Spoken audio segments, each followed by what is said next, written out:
Michael and I had long dreamed of a fresh start. Our relationship, once so easy and joyful, had become increasingly strained over the years. When he suggested moving to a small coastal town, I immediately agreed. It seemed like the perfect solution: a change of scenery, leaving the urban hustle behind, and trying to start anew. The house we moved into belonged to my adoptive father, Dan. My relationship with him was complicated. After my mother passed away, he became my only support, and I was always grateful for his help. But sometimes I couldn't shake the feeling that there was some distance between us. Maybe it was natural. After all, he wasn't my biological father. As usual, Michael was absorbed in his work. A few days after we settled in, he informed me that he had to leave for a short business trip. I was left alone in the new house with Dan, feeling an odd sense of awkwardness. Although Dan had always been someone I could rely on, his presence this time felt different, more intense.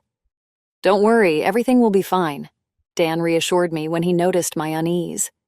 I tried to smile, hiding my confusion. We sat on the terrace, gazing at the horizon where the sea gently touched the sky. Everything looked peaceful, but inside me, something inexplicable was stirring. In the first few days after Michael left, I tried to keep myself busy with household chores. The house was cozy but empty, and every corner reminded me that something essential was missing: the usual noise and bustle. Dan was around, and his company felt natural. He had always been the one to take care of me, especially after my mother's death. Back then, he took on a role that many would have found too heavy, and I had always appreciated him for that. We started talking more. Dan often reminisced about the past, how he supported me during those difficult times, how he tried to be there, even when it seemed impossible. He spoke about how painful it was to lose his wife, but how he found strength to move on for my sake. His words brought back warm memories. I felt that same support I once considered an unwavering part of my life. But something had changed. When I caught his gaze, it felt different. It made me uneasy, but I tried not to overthink it. "He's just being caring as always," I told myself. Yet there was a new softness in his eyes that I couldn't quite understand. One evening, we sat on the terrace drinking tea.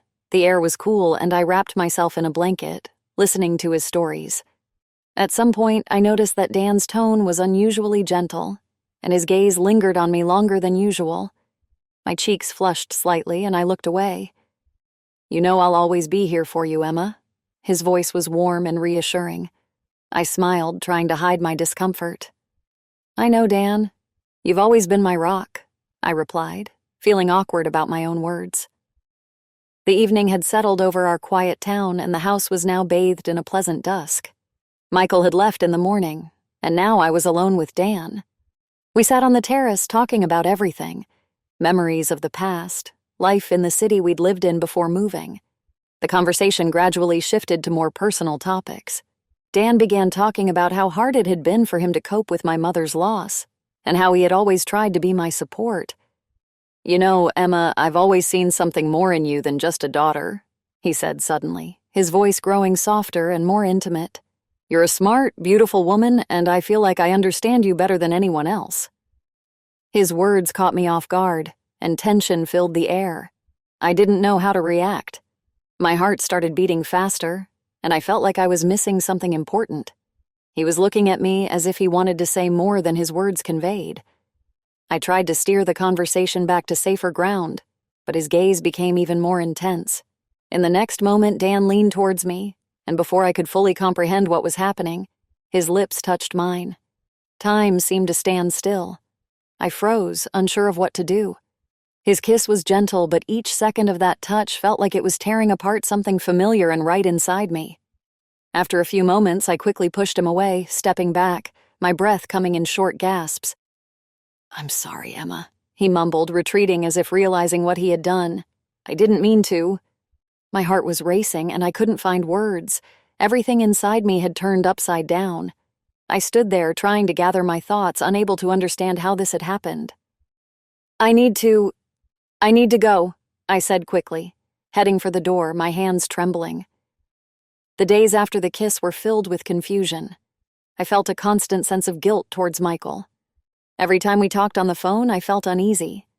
His voice was the same, calm and familiar, and I tried to act like everything was normal, but inside my thoughts were all over the place. I couldn't get the kiss with Dan out of my mind.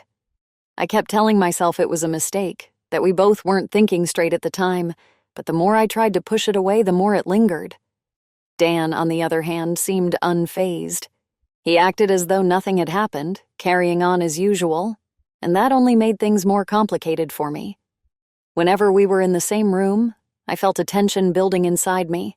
I avoided eye contact, not wanting to confront what had happened, but at the same time, I couldn't stop thinking about it. It was unsettling, but I tried to stay calm, hoping that time would help me forget. One morning, while I was making breakfast, Dan came into the kitchen. He greeted me with his usual calm tone. "How are you, Emma?" he asked, his voice steady as if nothing was out of the ordinary. "I'm fine," I replied, trying to keep my voice steady too. But underneath, I couldn't shake the feeling that everything between us had shifted. Even though Dan acted like everything was normal, I couldn't help but feel that something had changed. It wasn't a dramatic, constant struggle, but it was there, a subtle tension that I couldn't ignore. The days continued to blur together, each one filled with a quiet tension I was trying to ignore. Michael called less frequently now, his work once again pulling him away. One evening, he informed me over the phone that his trip would be extended for a few more days. I nodded, though he couldn't see it, and tried to sound calm. His absence had long become a familiar part of our lives.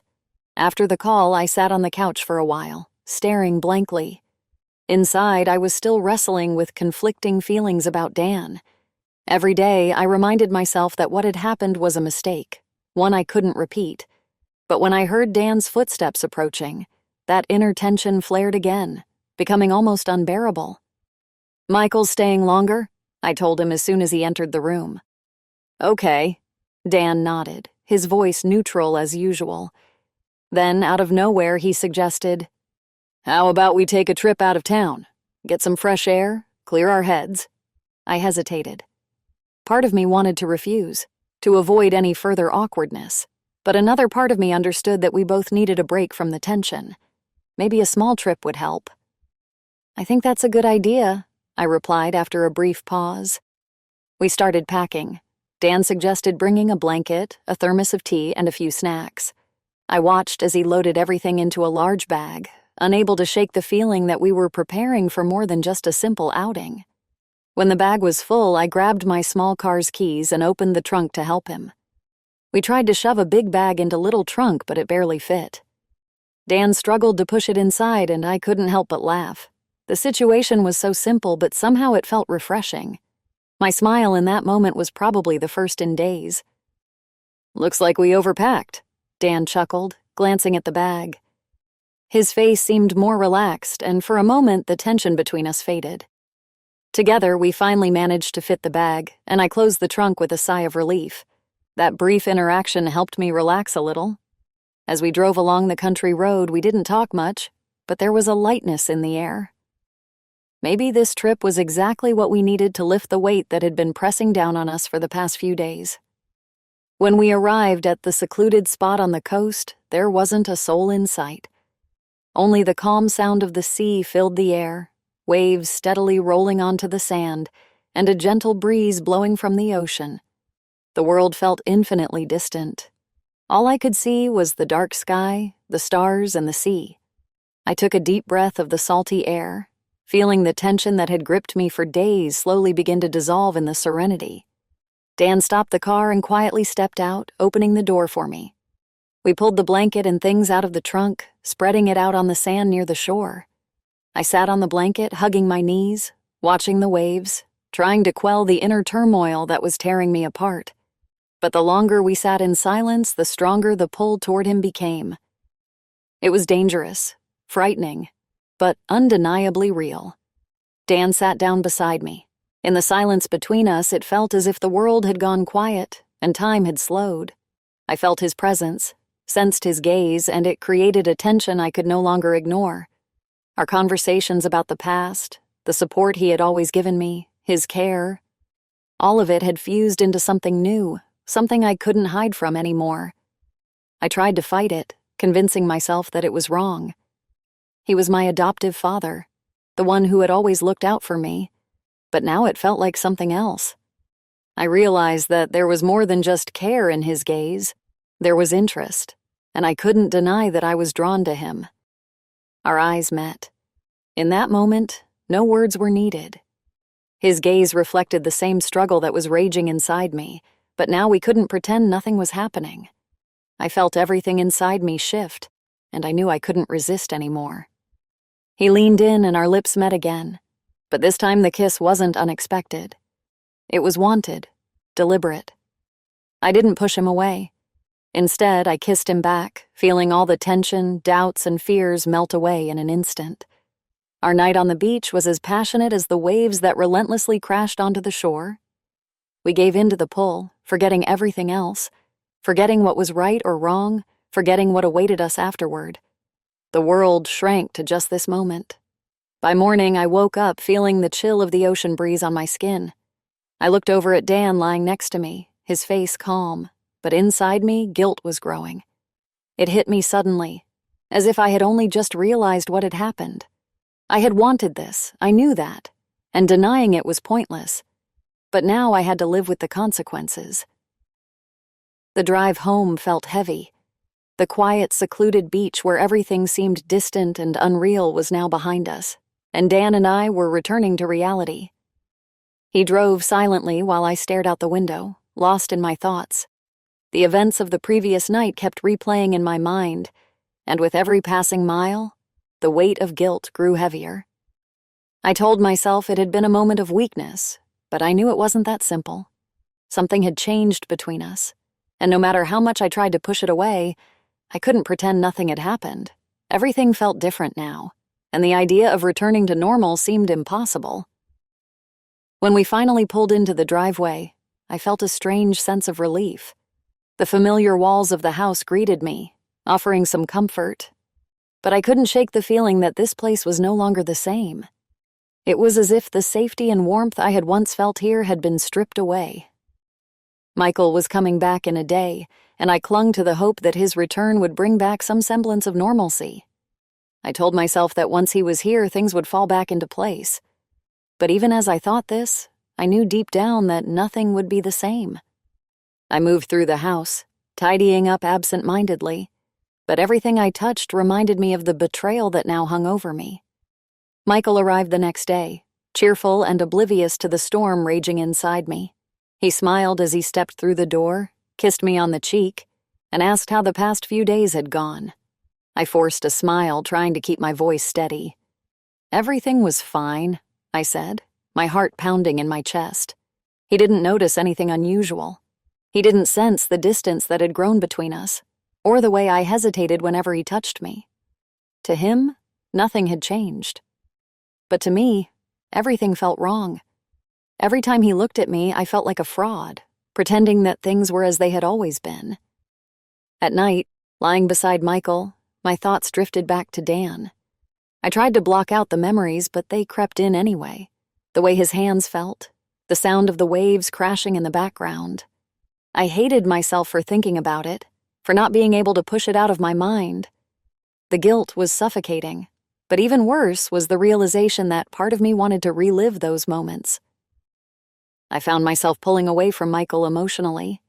I couldn't look at him the same way anymore. Every smile he gave me felt like a reminder of what I had done, of the secret I was now carrying. I knew I had betrayed him, and no matter how much I tried to convince myself otherwise, I couldn't change that dot. As the days passed, the distance between us only grew. Michael didn't seem to notice, wrapped up in his work and daily routine, but I could feel it. I had lost control of my life, and the worst part was that I wasn't sure how to get it back. The guilt gnawed at me harder every day. It grew heavier, pressing down on me until it felt like I could barely breathe. Michael was still oblivious, his life moving forward as if nothing had changed. But I couldn't escape the constant reminders of what had happened, the knowledge that my life was now shaped by this secret. Despite all my attempts to stay away from Dan, I couldn't resist seeing him. The tension between us only deepened with each passing day. Every glance we exchanged, every time we found ourselves alone in the house, The air seemed to thicken with unspoken desire. I tried to avoid him, but it was useless. We inevitably crossed paths, and the tension would snap back like a stretched wire dot. Dan no longer hid his feelings. His words grew bolder. His hints turned into direct propositions. He wasn't dancing around that night on the beach anymore. He was pushing me for a response, making it impossible for me to pretend I was still in control of the situation. One evening, after Michael had long since fallen asleep, Dan found me in the kitchen.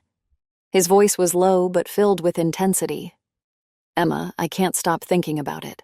About you, about us," he said, standing too close, his presence overwhelming. "I know you feel it too. Come to me tonight when he's asleep." I froze, feeling the familiar weight of guilt pressing down on me. I couldn't meet his gaze, but I heard the tension in his voice. "I'll be waiting for you," he continued. "In the car. Just come when you're ready." His words echoed in my mind long after he left. I stood there in the darkened kitchen, my heart pounding, unsure of what to do. I tried to convince myself that this was madness, that I couldn't keep doing this. But the temptation was undeniable. The pull between us had become stronger than my guilt, stronger than reason. I returned to bed, lying next to Michael, who was already fast asleep. I could hear his steady breathing, feel his warmth beside me, but my mind was elsewhere. My thoughts were consumed with the idea of slipping out of the house, of meeting Dan in the car, of what might happen next. I hated myself for even considering it, for letting the thought linger, but I couldn't stop. The more I thought about it, the more inevitable it felt. My feelings for Dan had spiraled out of control, and no matter how much I tried to fight them, they were winning. I lay there for what felt like hours, staring at the ceiling, torn between guilt and desire. I knew what was right, but it didn't seem to matter anymore. All I could think about was Dan's voice, the way he had looked at me, the promise of another night that would make everything even more complicated.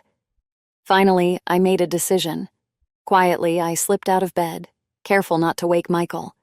My heart raced as I moved silently through the house, each step toward the door filling me with a mix of dread and anticipation. I opened the front door as softly as I could, stepping into the cool night air. The car was parked just down the street, where Dan had promised he would be waiting. I walked to the car and the door creaked open, letting out the soft glow from inside. Dan was there, just as he promised, his face half shrouded in darkness, but the look I caught in his eyes said more than words ever could. Without a word, I got into the passenger seat, and immediately the tension in the air grew thick. We both knew what was happening, but neither of us spoke. The silence between us lingered until our eyes met. In that moment, there was no more struggle, no more inner resistance, just the overwhelming passion that had been building inside us. He leaned in and I met him halfway, not stopping to think. His kiss was hungry, demanding, and this time I felt no need to hold back. We quickly forgot about everything, the house, Michael, the fact that we were leaving traces behind. The car became our refuge, the only place where we could surrender to our feelings without hesitation. The seats creaked under us, the windows fogged with our breath. Every movement, every touch was rushed, driven by the need to finally give in to the passion that had been building for days. I lost track of time, lost myself in the moment. All that existed was the two of us and the undeniable pull between us. I didn't think about the consequences, the boundaries we were breaking over and over again. In that moment, it felt like the world had shrunk to this car, to his hands on my body. When it was over, we sat in silence, trying to catch our breath. The night outside the windows remained as quiet as before, but inside me, everything had changed. I still felt the guilt, but now it was mixed with something else, the realization that I had long since lost control. I had crossed every boundary, and there was no going back. I quietly slipped back into the house, sneaking through the hallway and into bed once again. Michael hadn't stirred, his breathing still steady and peaceful, but my heart was pounding as if it might burst out of my chest. I lay there, staring at the ceiling, trying to calm myself, but my thoughts wouldn't let me rest. The night in the car with Dan was tearing me apart inside.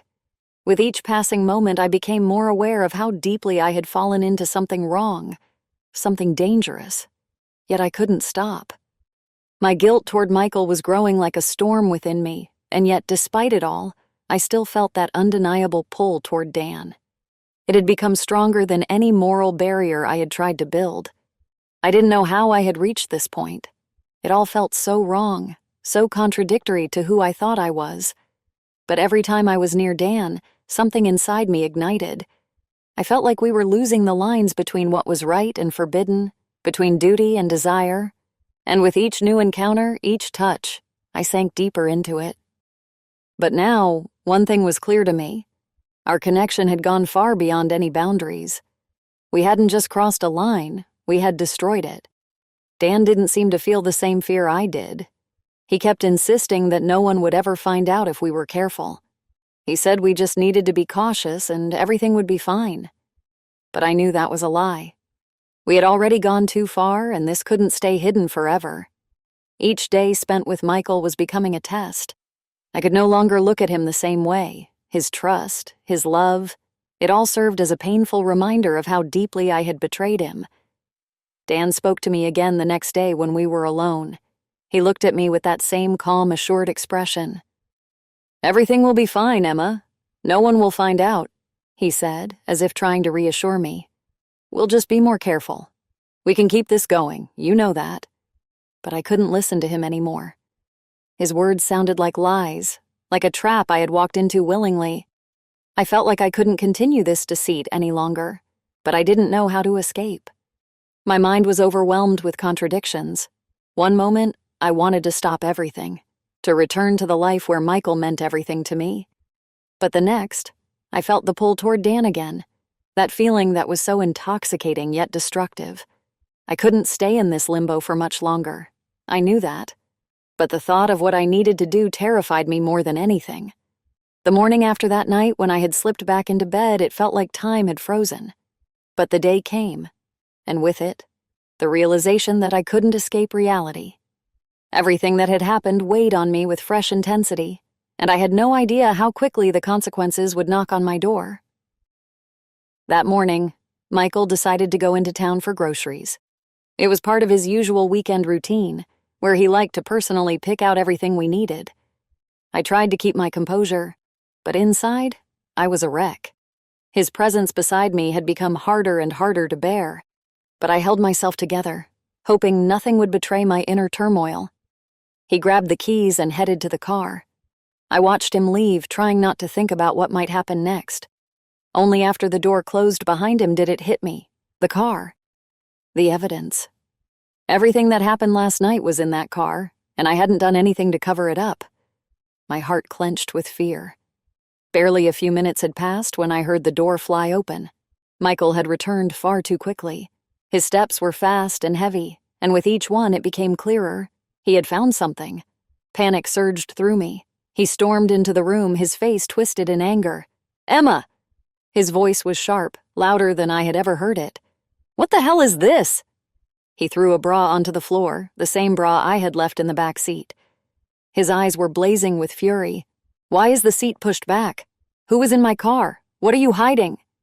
I couldn't find the words. My breath quickened, and my insides twisted in fear. I couldn't believe he had discovered it so quickly. I tried to say something, but all that came out was a weak and unconvincing response. "It's not what you think." Michael stepped closer, his face full of a rage I'd never seen in him before.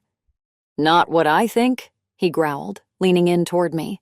"Do you think I'm blind, Emma? Do you think I haven't noticed what's going on? I've seen the way you and Dan look at each other. And now I find this?" He pointed at the bra lying on the floor. My heart stopped. He knew, or at least he suspected, and now everything I had kept hidden was exploding into the open. I stood there speechless, knowing that everything I had done had destroyed not just me, but his trust as well.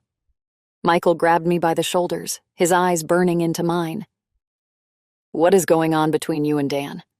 His voice was hoarse with tension. "Are you sleeping with him?" Each word hit me like a blow. I felt the ground slipping away beneath me, knowing that no lie could save me now. Michael stood in front of me, his face twisted in anger and disbelief. I could see the pain and confusion in his eyes, and I knew he wouldn't leave without hearing the truth. Each second of silence only made his tension grow. I was cornered, and there was no point in hiding what had already become painfully clear. My heart clenched as I gathered the courage to admit it, but I couldn't find the words to say it outright. Everything inside me screamed that this was the end of our life together, the end of our family. "Michael?" My voice trembled. It wasn't just a misunderstanding. Between me and Dan, things went too far. He froze, as if he didn't immediately understand the weight of my words. His face was blank for a moment, then it filled with a pain so deep that I could hardly bear to look at him. "You're serious?" His voice was low, almost broken. "You're telling me that you and him?" I couldn't meet his gaze. My hands were shaking, and I fought back the urge to break down right there. Words wouldn't come, but the silence said everything he needed to hear. Michael took a step back as if he'd been struck. His face paled, and I watched as his lips tightened, struggling to process what I had just revealed. "How could this happen?" he whispered, barely able to speak. "With your father, Emma? With him?" My lips trembled, but I couldn't say anything. I saw his world collapsing as he realized the magnitude of the betrayal. In that moment, I knew our lives would never be the same. This is impossible." His voice rose, his eyes burning with anger. "You've destroyed everything. Us, our marriage, our life. How could you?" He couldn't finish the sentence. His breathing became uneven, and he took another step back, as if trying to distance himself from the emotions flooding over him. I tried to say something, but he quickly raised his hand, cutting me off. No explanations, no excuses," he said, his voice cold, his eyes filled with contempt. "Do you even understand how wrong this is? You and your father?" His voice faltered and he turned away.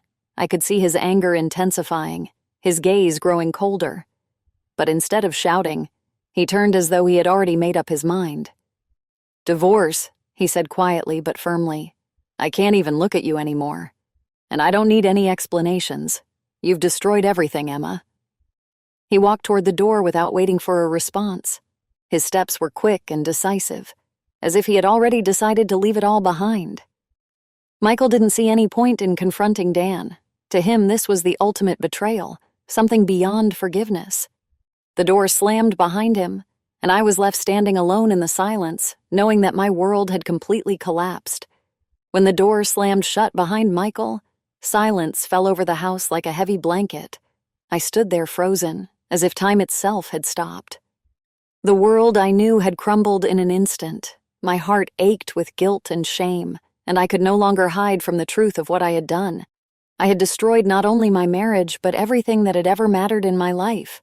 For a while, I just sat there, hugging my knees, unable to move.